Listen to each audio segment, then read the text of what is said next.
So I wanted to take this next segment of the show, guys, and kind of go over my top 5 games for 2020 and just games in general right now that I am passionate about, that I believe are definitely games that you should keep an eye on when it comes to actually buying these games. And just overall, guys, my top 5 games, just in general here, which I know some of you may know some of the titles that I'm about to talk about because I'm, a huge fan of some of these games and franchises. But I also thought that this would be a good way for us to have a real conversation about just some of our favorite video games of all time, favorite franchises of all time. And I want to know from all of you in the comment section below about what your top 5 games are as of right now, whether it's all time or just in 2020, whenever you want to look at. I just want to know what your top 5 games are at this point. And so I'm going to give you guys mine. I'd love to hear yours, like I said, in the comment section below.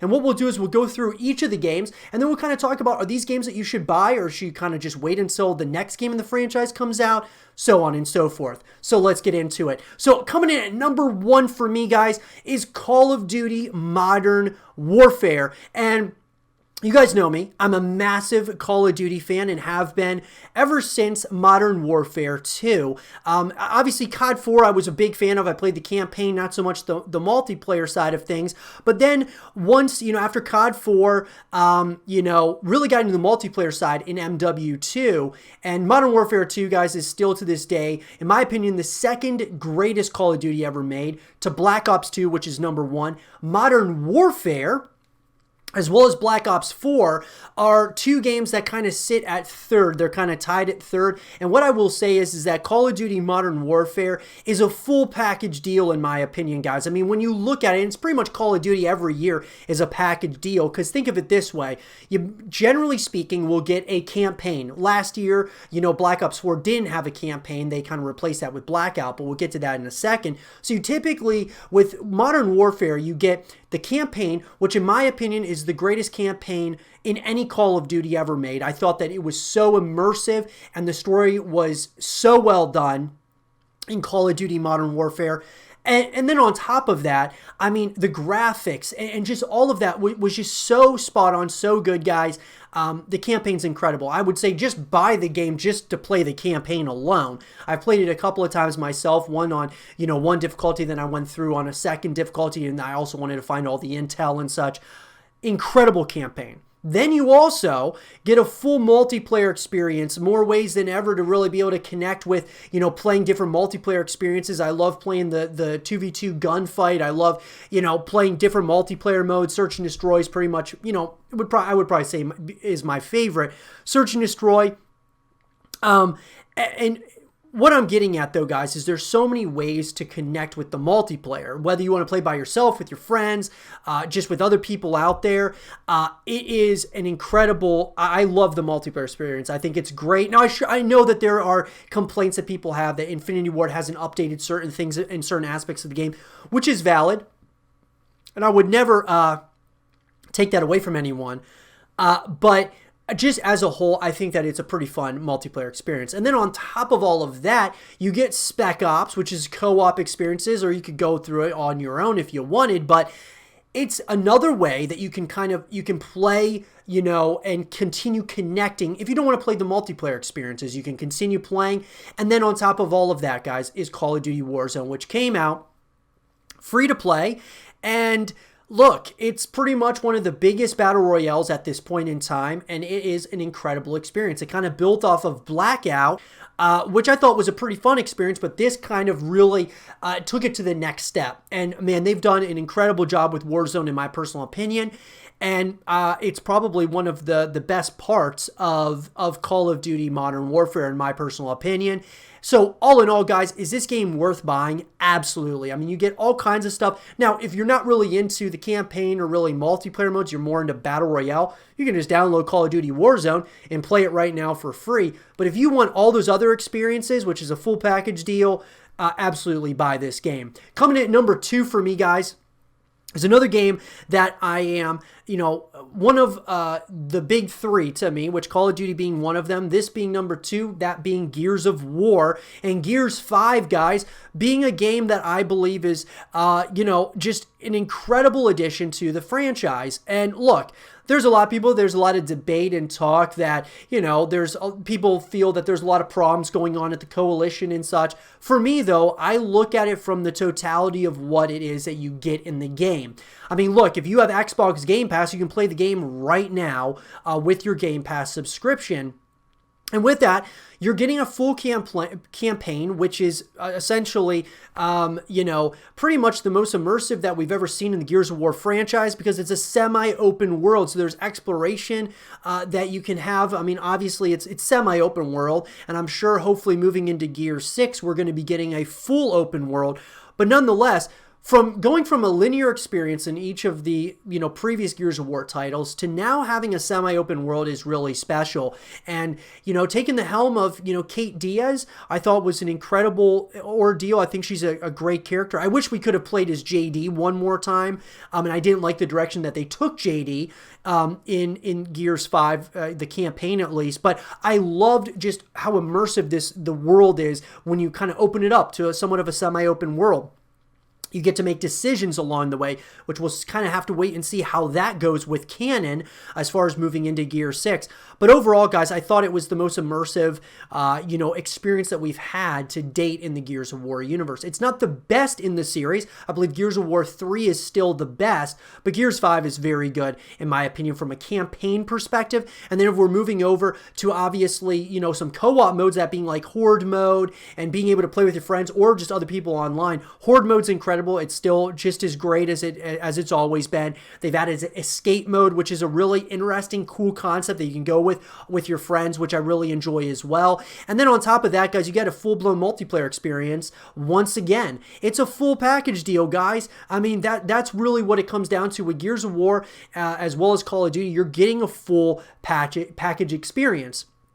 And so with that also comes, having, different ways in which that you can kind of connect with this franchise on the outside, even from an esports perspective, playing some of those playlists that the pros are playing, execution, escalation, and a number of other different game modes, guys. I absolutely love what they've done here with Gears 5. And sure, are there going to be problems? There's problems with any game out there, guys. And so Gears of War is no different with that.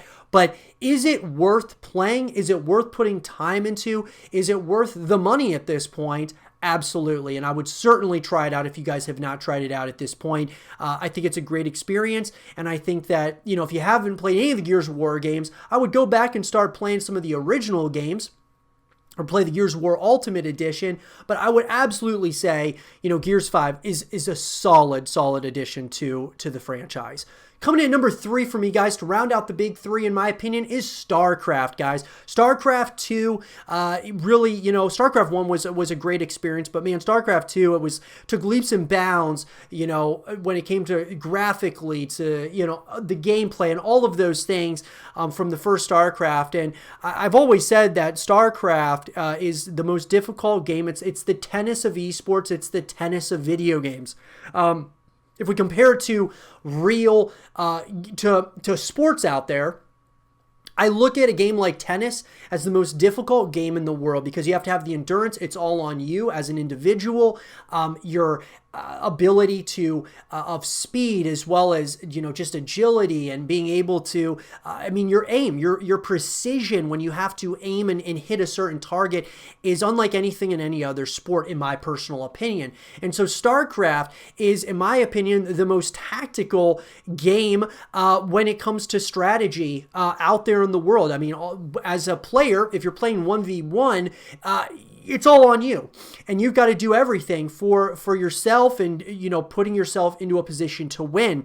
And if you play with other people, it's still a very strategic game, which makes it something that it's like chess, just in video game format. And I gotta say, guys, Starcraft 2 Wings of Liberty going free to play. You can check it out right now, and it's a beautiful thing, guys. You guys can just check it out. If you've never checked out Starcraft, absolutely try it out. I mean, it's an incredible experience in my opinion. I have been a huge advocate of the continuation of this franchise being Starcraft 3, and I will continue to be doing that. You guys can check out all of that content here on the YouTube channel about Starcraft 3, but StarCraft 2 as a whole, guys, it's tested, the barrier of time. I mean, we've gone now on to 10 years since, StarCraft 2 came out, and it still holds up to this day from an esports perspective to just a playing perspective. The campaign is not, it has a campaign. It's a kind of not like the greatest put together campaign, even though the graphics, Blizzard does an incredible job graphically, but story-wise, there have been people who have said that the game's kind of cheesy and such, and not something that's incredibly serious, but I love the lore of StarCraft.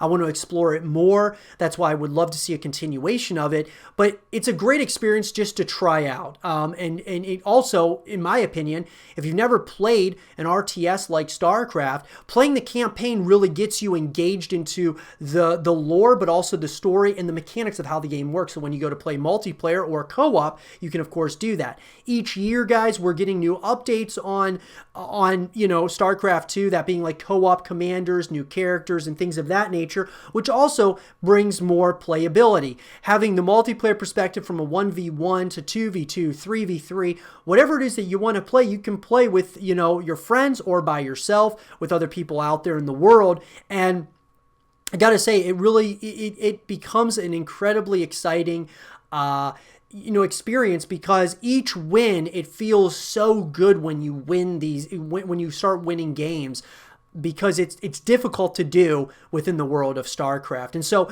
as a whole, guys, look, this is a game that you could pick up right now, StarCraft 2 Wings of Liberty, free to play, and you can try it out and then go from there if you want to get the expansions, that being Heart of the Swarm as well as Legacy of the Void. Incredible experience, guys, and I would highly recommend at least trying it out if you hadn't so far. Coming in at number 4 for me, guys, the greatest PlayStation exclusive of all time, in my personal opinion, is The Last of Us.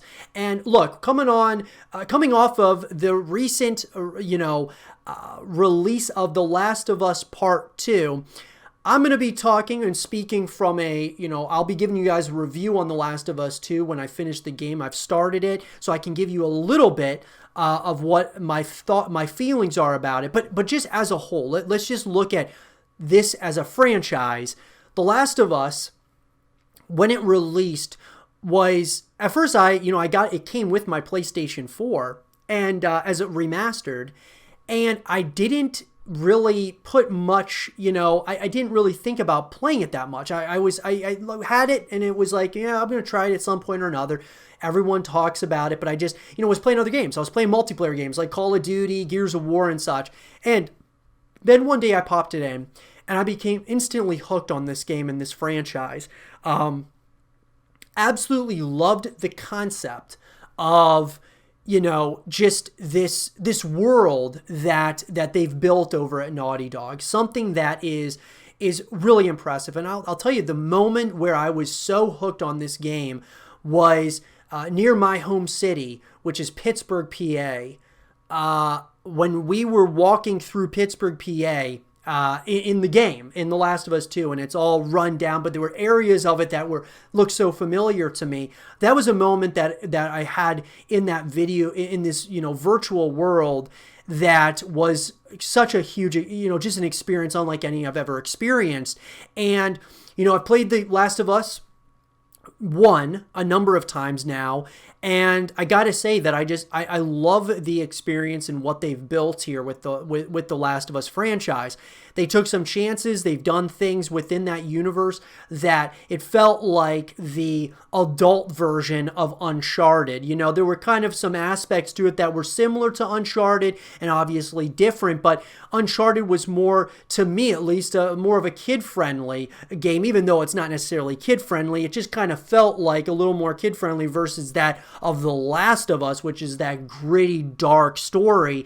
And moving into The Last of Us Part 2, it was my, most anticipated game of the year. And when we got that, I gotta say, guys, I've only portioned through it. The one thing that I hope as I'm going through this story is that there's more environments to explore. Basically being mainly in Seattle. There's nothing wrong with that, but I thought there was something really cool about, going to different locations across the United States in The Last of Us 1. And so with The Last of Us 2, I mean, I understand them changing the formula, changing what was in The Last of Us 1 and changing that here in the second one, but overall, I gotta say, I haven't seen a better looking game on the PlayStation 4 ever.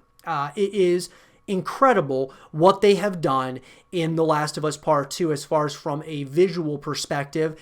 And as far as the story goes, guys, I'll be getting into that when I bring out my review of it. All I will say is this. If you haven't played The Last of Us 1, the first one, remastered, do it. Do yourself a favor and pick it up. It's not very expensive, and it is an incredible experience that you will be very happy that you tried. And then The Last of Us 2, you know what, guys? I mean, if you want to just see something visually spectacular in a game and very, visceral and exciting and terrifying and all of these different emotions within a game, The Last of Us 2 is definitely going to be for you as well, and it's certainly for me. But as I said, I'll have to give you guys my full review on it.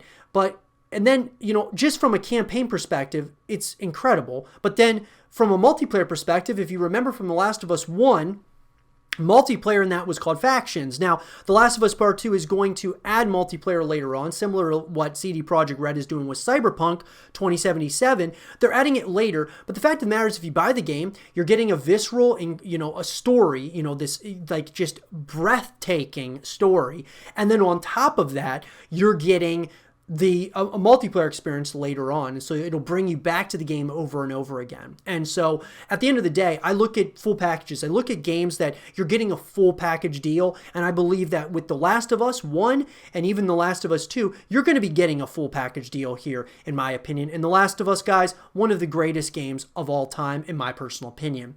And then rounding out, guys, to number 5 is Red Dead Redemption. And look, at the end of the day, guys, going back, this was one of those games. So I played Red Dead Revolver on the original Xbox, and I absolutely loved this experience as a whole. I would have loved to see the continuation of Red Dead Revolver, but we got Red Dead Redemption, which I'm not, I love Red Dead Redemption, and I thought it was an incredible experience. And then we got Red Dead Redemption 2, and it seems like each game we've seen it get elevated in multiple ways, that being from a story perspective, from just, having those open world elements, and then from an online perspective. Red Dead Redemption 2, guys, is a game where you've got a very immersive story, an open world setting in the Wild West, and you're able to explore different areas. You're able to really connect with some of these characters. And then, of course, if as you're playing the campaign, you can move on to the multiplayer, which is Red Dead Online, guys, which is, this is from Rockstar, the same guys who do GTA and the Grand Theft Auto Online. They did Red Dead Online now, and that is another way in which you can connect with the franchise. And once again, as I had already said earlier, having a full package in these games is a huge deal. So not only do you get the story, which is an immersive and like incredibly well done story and crafted story that has mystery to it. It has, the graphics are just absolutely incredible. And they've done such a great job for such an open world setting. I can't wait to see what they do moving forward on the next generation hardware. But the story, it's not just like some short story. It's a decently sized, longer story. The same thing with The Last of Us Part 2. Longer story. You have, the multiplayer elements that'll keep you coming back to the game, and that goes for all these games, guys. Multiplayer brings you back to all these games. This is why these are my top 5. You have ways in which that you can come back to the franchise over and over again, and you're able to connect with not only the story and the characters, but then the multiplayer experiences with your friends. You're able to play co-op with your friends, or just multiple different ways that you can connect here with these franchises. And as I said, with Red Dead Redemption, guys, it is if you haven't played it, it's certainly worth it. It's certainly worth you playing the campaign through and then going ahead playing Red Dead Online. Now, I'm not very good at Red Dead Online. I'm just not really good. There's some people who are incredibly good at playing Red Dead Online. I'm just not very good at it, but it is fun to get on there and just play with your friends and just, do whatever it is that you want to do within that world. But from even just a story perspective, it's worth the money just from the story perspective alone, in my personal opinion, and all the different things that you can do within that world. Red Dead Online is an added bonus, and anything else that they add along the way is an added bonus as well. But, guys, these are my top 5 games that I would have to put my stamp of approval on when it comes to buying them here in 2020. Some of them are going to be much cheaper. Some of them are free. And some of them are, have gone down in price over time. If you haven't picked them up, definitely do so. Do yourself a favor. These are incredible experiences. And I wouldn't just be saying that just to say it. I mean, these are experiences that I've experienced myself on a multitude of occasions. I'll have to give you guys my thoughts, later on, which sooner rather than later. Keep an eye out for my review of The Last of Us Part 2. But overall, guys, I love these games as a whole. And I would love to hear your top 5 games here in 2020 in the comment section down below. And for more top 5 content and videos, stay here with Zero TV.